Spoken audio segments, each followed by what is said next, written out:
Sir ಈಗ ತಾನೇ ಹೇಳಿದ್ರು 2019 ಈ ಕಾರ್ಯಕ್ರಮ ಮಾಡಬೇಕು ಅಂತ ಒಂದು ಐಡಿಯಾ ಇತ್ತು ಅಂತ ಅನ್ನೋದು. ಆ ಐಡಿಯಾ ಅವ್ರ ತಲೆಯಲ್ಲಿದ್ದಾಗ ಅವ್ರ ಆಫೀಸ್ನಲ್ಲಿ ಒಂದ್ಸತಿ ನಾನು ಕರೆಸಿ ಏನಾದರೂ ಒಂದು ಹೊಸ ಐಡಿಯಾ ಬೇಕು ನನಗೆ ಅಂತ ಹೇಳಿದಾಗ ಈ ವಿಷಯ ನನಗೆ ಹೇಳಿದರು. ಎದೆ ತುಂಬಿ ಹಾಡುವೇನೋ ತಿರ್ಗಾ ವಾಪಸ್ ಬರ್ತಾ ಇದೆ, ಹೆಂಗೋ ನಿಮ್ಮನ್ನು ಇನ್ವಾಲ್ವ್ ಮಾಡ್ತೀನಿ ಅಂತ ಹೇಳಿದರು. ಅವಾಗ ನಾನು ತುಂಬ ಎಕ್ಸೈಟ್ ಆಗಿದೆ ಅವಾಗ. ಏಕೆಂದರೆ ಸುಮಾರು ಕರ್ನಾಟಕದಲ್ಲಿ ಅಥವಾ ಇಡೀ ಇಂಡಿಯಾನಲ್ಲೇ ಇರ್ಬೋದು, ಸೌತ್ ಇಂಡಿಯಾ ಎಸ್ಪೆಷಲಿ ಪ್ರತಿಯೊಬ್ಬ ಗಾಯಕನಿಗೂ SPB ಸರು ಒಂಥರ ದ್ರೋಣಾಚಾರ್ಯ ಇದ್ದಂಗೆ, ನಾವೆಲ್ಲ ಏಕಲವ್ಯ ಇದ್ದಾಗೆ. ಚಿಕ್ಕ ವಯಸ್ಸಿಂದಲೂ ಅವರ ಹಾಡುಗಳನ್ನೇ ಕೇಳ್ಕೊಂಡು ಬರ್ತಾ ಇರೋದು. ರೇಡಿಯೋನಲ್ಲಿ ಯಾವುದೇ ಸಿನಿಮಾ ಸಂಗೀತದ ಕಾರ್ಯಕ್ರಮ ನಮ್ಮಮ್ಮ ಅದನ್ನು ತಿರುಗಿಸಿದಾಗ SPB ಅವರ ಹಾಡಿಲ್ಲದೆ ಆ ಕಾರ್ಯಕ್ರಮ ಇರ್ತಾ ಇರಲಿಲ್ಲ.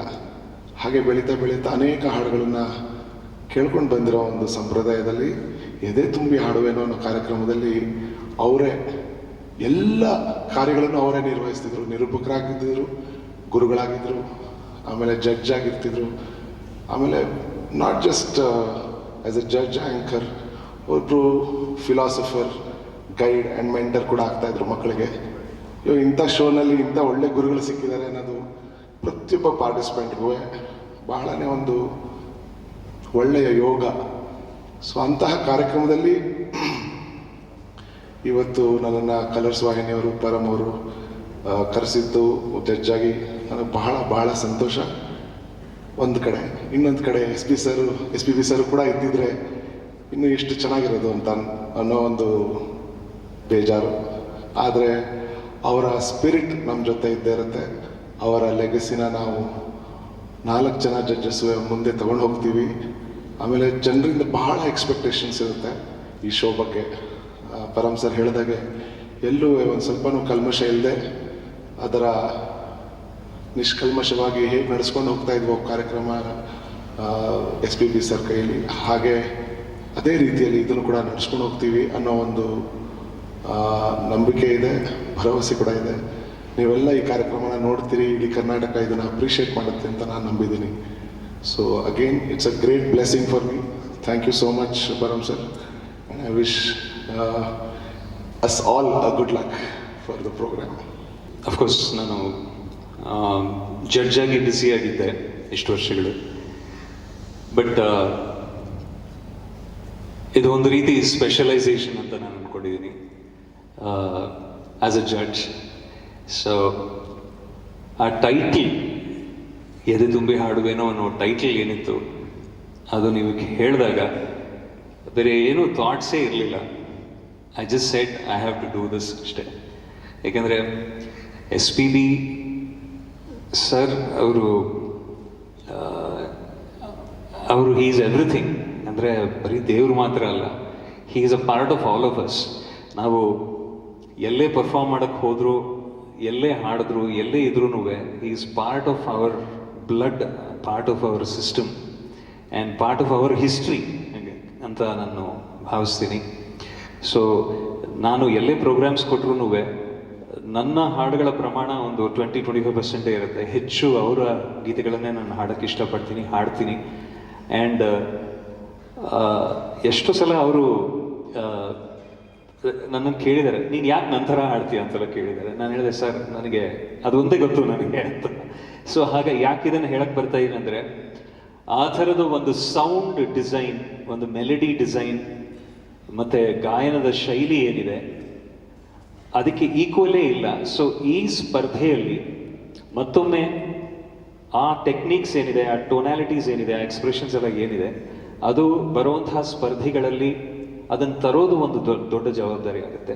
ಸೊ ಯಾಕೆಂದರೆ ಅವರ ಗಾಡಿಕೆ ಇಟ್ಸ್ ಲೈಕ್ ಎನ್ ಎನ್ಸೈಕ್ಲೋಪೀಡಿಯಾ. ಅಂದರೆ ನನ್ನ ಪ್ರಕಾರ ಬೇರೆ ಯಾರೇ ಸಿಂಗರ್ಸ್ ಇದ್ರೂ with all due respects to their talent ಏನಾಗುತ್ತೆ, I feel they are a subset of his singing ಅಂತಲೇ ನನಗೆ ಅನಿಸುತ್ತೆ. ಬಿಕಾಸ್ ಅವರು he is the universal saint ಅಂತ ನಾವು ಏನು ಕರಿತೀವಿ. ಎಲ್ಲ ಥರದ ಹಾಡುಗಳು, ಕ್ಲಾಸಿಕಲ್, ಸೆಮಿ ಕ್ಲಾಸಿಕಲ್ ಇರ್ಬೋದು, ಐಟಮ್ ನಂಬರ್ಸ್ ಇರ್ಬೋದು, ಯಾವುದೇ ಎಕ್ಸ್ಪ್ರೆಷನ್ಸ್ ಇರ್ಬೋದು, ಅವ್ರು ಹಾಡದೇ ಇರೋ ಶೈಲಿನೇ ಇಲ್ಲ, ರೇಂಜ್ ಇಲ್ಲ. ಅವರು ಹಾಡದೇ ಇರೋ ನಾಯಕ ನಟರೇ ಇಲ್ಲ. 3 ಜನರೇಷನ್ಸ್ಗೆ ಹಾಡಿದ್ದಾರೆ ಅಂತ ಹೇಳಿದ್ರೆ ಅದು ಆ ಥರದ ಒಂದು ಸಂಗೀತದ ಗಾಯನದ ಮಾಹಿತಿ ನಾವು ಸ್ಪರ್ಧಿಗಳಿಗೆ ನೀಡ್ತಾ ಬರಬೇಕು ಅನ್ನೋದೇ, ಈ ಜನರೇಷನ್ಗೆ ನೀಡ್ತಾ ಬರಬೇಕು ಅನ್ನೋ ಒಂದು ಉದ್ದೇಶನೇ ಇದು. ಸೊ ಈ ಕಾರ್ಯಕ್ರಮ ಅವರೇ ನಡೆಸ್ತಾ ಇದ್ರು. ಸೊ ಅವರ ನೇತೃತ್ವದಲ್ಲಿ, ಅವರ ಗುರುತ್ವದಲ್ಲಿ, ಅವರ ನೇತೃತ್ವದಲ್ಲಿ ನಾವು ಏನೇನು ಕಲ್ತಿದ್ದೀವೋ ಅದನ್ನು ಹಾಗೆ ಧಾರೆ ಎರಿತಾ, ಆ ಅಬ್ಸರ್ವೇಷನ್ಸ್ ಎಲ್ಲ ಹಾಗೆ ಅದನ್ನು ನಾವು ಏನು ಕಲ್ತಿದ್ದೀವಿ ಅಥವಾ ಏನು ನೋಡಿದ್ದೀವಿ, ಎಸ್ಪೆಷಲಿ ನಾನು ಹಂಸಲೇಖ ಸರ್ ಜೊತೆಯಲ್ಲಿದ್ದಾಗ ಟ್ರ್ಯಾಕ್ಸ್ ಹಾಡ್ತಿರ್ಬೇಕಾದ್ರೆ ದಿನನಿತ್ಯದ ಒಡನಾಟ ಇತ್ತು. ಅವರು ಬರೋದಿಂದ ಹಿಡಿದು ಹೇಗೆ ಹಾಡನ್ನು ಬರ್ಕೋತಾ ಇದ್ರು, ಹೇಗೆ ಪ್ರಾಕ್ಟೀಸ್ ಮಾಡ್ತಾ ಇದ್ರು, ಮತ್ತು ಹೇಗೆ ವಿತಿನ್ 1 or 2 ಟೇಕ್ಸ್ ಹೇಗೆ ನಿಭಾಯಿಸ್ತಾ ಇದ್ರು, how I got it to the song within no time, ಒಂದು ರೀತಿ ಪರಕಾಯ ಪ್ರವೇಶ ಯಾವ ಥರ ಮಾಡ್ತಾ ಇದ್ರು, ಇದೆಲ್ಲನೂ ಬರುವಂಥ ಸ್ಪರ್ಧಿಗಳಿಗೆ ಹಂತ ಹಂತವಾಗಿ ಅದನ್ನು ನೀಡ್ತಾ ಬರಬೇಕು ಅನ್ನೋ ಒಂದು ಸದುದ್ದೇಶ. ಆ್ಯಂಡ್ ಆ ಸದುದ್ದೇಶದಲ್ಲಿ ನಾನು ಒಬ್ಬ ಭಾಗಿಯಾಗಿದ್ದೀನಿ, ಅಥವಾ ಅದರಲ್ಲಿ ನಂದು ಒಂದು ಪಾತ್ರ ಇದೆ ಅಂತ ನನಗೆ ಇಟ್ಸ್ ಅನ್ ಅಮೇಝಿಂಗ್ ಒಂದು ರೀತಿ ಫೀಲಿಂಗ್ ಫಾರ್ ಮಿ. ಸೊ ನಿಜವಾಗ್ಲೂ I am looking forward to this role as a judge, as a representative of SPB sir. ಈ ಒಂದು ನಿರ್ಣಾಯಕನ ಕೆಲಸ ನೀವೇನು ನನಗೆ ಕೊಟ್ಟಿದ್ದೀರ, ಹೃತ್ಪೂರ್ವಕವಾಗಿ ಅಭಿನಂದನೆಗಳು, ಧನ್ಯವಾದಗಳು ನಿಮಗೆ. And I hope to do my best for this show. Thank you so much. ಎದೆ ತುಂಬಿ ಹಾಡುವೆನು ಸರ್. ಪ್ರತಿ ಭಾನುವಾರ 2 ಸೀರಿಯಲ್ ಬರೋದು, ಇಡೀ ದೇಶ ನೋಡೋದು. ಒಂದು ರಾಮಾಯಣ, ಇನ್ನೊಂದು ಮಹಾಭಾರತ. ಹಾಗೆ ಕರ್ನಾಟಕದಲ್ಲೂ ಒಂದು ಬರೋದು, ಅದು ಎದೆ ತುಂಬಿ ಹಾಡಬೇಕು. ಎಲ್ಲರೂ ಭಕ್ತಿಯಿಂದ ರಾಮಾಯಣ ಮಹಾಭಾರತ ಹೆಂಗೆ ನೋಡೋರು ಹಾಗೆ ಇದನ್ನು ನೋಡೋರು. ನೀವು ಆವಾಗಲೇ ಹೇಳಿದ್ರಿ ಯಾವುದು ನಿಷ್ಕಲ್ಮಶ ಇಲ್ದಿರೋವಂಥ ಒಂದು ಶೋ ಅಂತ. ಅದು ಶೋ ಅಲ್ಲ ಸರ್, ನಿಷ್ಕಲ್ಮಶ ಇಲ್ದಿರೋದು ಅದು ಬಾಲು ಸರ್. ಅವ್ರನ್ನ ನೋಡಿದಾಗ ದೇವ್ರನ್ನ ನೋಡೋ ಥರದ್ದಾಗುತ್ತೆ. ಸೊ ಆ ಥರದ್ದು ಒಬ್ಬ ವ್ಯಕ್ತಿ ಶೋ ನಡೆಸೋರು, ಆ ಥರದ ಶೋಗೆ ನಮ್ಮನ್ನು ಕರೆದಿರೋದು ನಮ್ಮ ತುಂಬ ಭಾಗ್ಯ. ಬಟ್ ಇವಾಗ VT ನೋಡಿದಾಗ ಸಣ್ಣ ಹೆದರಿಕೆ ಆಯಿತು, ನಮಗೆ ಅರ್ಹತೆ ಇದೆಯಾ ಈ ಶೋಲ್ಲಿ ಬಂದು ಕೂತ್ಕೊಳ್ಳೋದು. ಕಂಟೆಸ್ಟೆಂಟ್ಸ್ ತಪ್ಪು ಮಾಡದಿರೋದಲ್ಲ ಸರ್, ನಾವು ತಪ್ಪು ಮಾಡಬಾರ್ದು. ಯಾಕಂದರೆ ಅದ್ರಲ್ಲಿ ಬಾಲು ಸರ್ ಕೂತಿರೋ ಜಾಗ ಅದು. ಸೊ ಕಂಟೆಸ್ಟೆಂಟ್ಸ್ ತಪ್ಪು ಮಾಡಿದ್ರೂ ತಪ್ಪಾಗಲ್ಲ, ನಾವು ತಪ್ಪು ಮಾಡಿದ್ರೆ ದೊಡ್ಡ ತಪ್ಪಾಗ್ಬಿಡುತ್ತೆ ಅದು.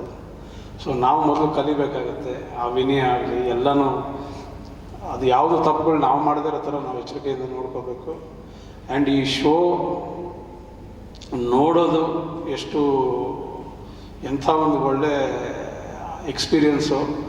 ಶೋಲಿ ಇರೋದು ಅಷ್ಟೇ ಒಳ್ಳೆ ಎಕ್ಸ್ಪೀರಿಯೆನ್ಸು. ಇದು ಯಾವುದೋ ಶೋ ಥರ ಅದಲ್ಲ, ಇದೊಂದು ಬಾಲು ಸರ್ ನಮ್ಮ ಜೊತೆಗಿದ್ದ ನೆನಪುಗಳು, ಅವ್ರ ಜೊತೆ ನಾವು ಕಳೆದಿರೋ ನೆನಪುಗಳು, ಅದು ಯಾವತ್ತೂ ನಾವು ಮುಗಿದ್ರೂ ಅದು ಮುಗಿಯೋಕ್ಕೆ ಸಾಧ್ಯನೇ ಇಲ್ಲ. ಅಷ್ಟು ನೆನಪುಗಳು ಕೊಟ್ಟಿದ್ದಾರೆ ಬಾಲು ಸರ್.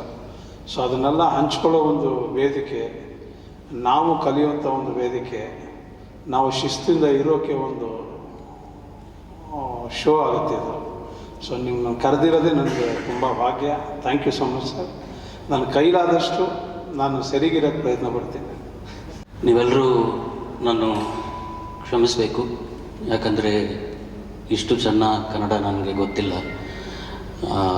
ಸ್ವಲ್ಪ ಟ್ರೈ ಮಾಡ್ತೀನಿ, but lot of mistakes. So I will comfortably switch to English if it's okay.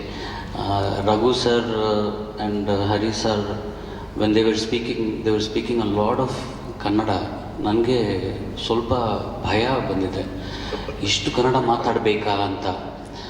ಯಾಕಂದರೆ ಐ ಕ್ಯಾನ್ ಅಂಡರ್ಸ್ಟ್ಯಾಂಡ್, ಮಾತಾಡೋಕ್ಕೆ ಇತನ ವೊಕ್ಯಾಬ್ಲರಿ ನನಗೆ ಗೊತ್ತಿಲ್ಲ.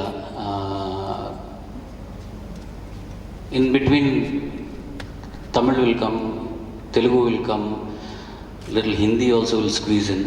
So please excuse me and forgive me. This is a very important dais to be sitting on for me to mess around trying to impress you speaking in Kannada. So I will try to be as credible as all these judges and gentlemen sitting on the stage by speaking in English. I am basically here to congratulate Rajesh Krishna sir, Hari Krishna sir, and Raghu Dikshit sir for taking on this mantle and furthering the legacy of Edatumbe Haduvenu. It was Namma Tandeyavara brainchild.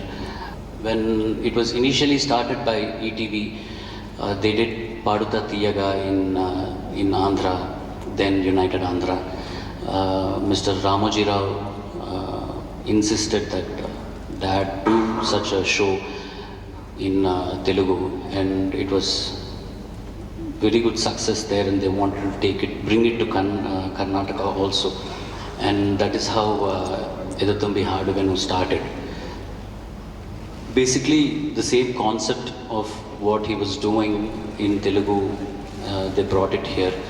The only difference being is the sincerity with which Dad approached Edatumbi Haduvenu was, I felt a little more than what it was in Telugu, because you all know the kind of affection and love that he has towards Karnataka and the people of Karnataka, and he loved being a part of Edatumbe Haduvenu. I remember Param sir actually coming home and having a conversation with Dad a few years ago regarding taking Edatumbe Haduvenu further again. It was quite a dilemma for Dad, because somehow when ETV stopped existence, it was quite disheartening for him that a program which was very close to him ceased to exist. But when Param sir had come, he was quite conflicted whether to take it further or not, because younger lot, Param sir being the next generation, and it's a new network, it's a new how do I put it, the thought process of the channel is entirely different than what it used to be before. So he was like, and at that time I had approached Dad to do something in Tamil, because a lot of Tamilians were also asking, Appa has not been in Tamil television for quite a while. So, but he had eventually decided that he was going to do Edatumbe Haduvenu. I think it around 2017, 2018, and then a lot had happened, and he couldn't take it further. But I'm really grateful for Colors for doing this. We as a family we were quite excited and elated that the legacy is continuing here in Karnataka with Edatumbe Haduvenu. And who else but the best of them, taking the responsibility to take Edatumbe Haduvenu, Raghu Dikshit sir, Rajesh, and Hari Krishna sir. I think it brings a lot of credibility to the program, and I think the network did a very good call on selecting these three to judge the musicians. Dad it was more like a one-man show. He was anchoring, he was judging, he was correcting the singers, the children, the contestants rather, and he loved doing it so much. Param sir wanted me to talk about, my relationship with father as a son and all of that. I've never had that, because he was always either in Hyderabad or in Bangalore. He used to visit Chennai to visit us. He had no other place to go. Then he says, okay, I have 2 days. I'll come home, I'll rest for a little while, and then come back to Bangalore. Because he had so much of work here, he had so much of friends here. I actually used to be jealous of Rajesh, because he used to call him the elder son, and I don't know how old you are. And he used to tell me that, I went to his house, there's a huge picture of him and I, lion and cub, if I'm not wrong. So I used to be quite, how come all of these people get to be with Dad and I don't get the opportunity?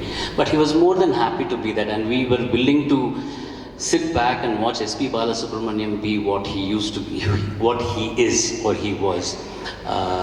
He was an entirely different person when he's on stage, when he's with children, when there is music around him. And that's how Edatumbe Haduenu and Paduda Diega had come about. And we are quite elated that the channel, the network is taking this further, and I cannot thank them enough. I'm really excited. I'm only here to congratulate them and wish them luck for this endeavor, and I hope occasionally I will come and visit them at sets and learn some Kannada. Thank you.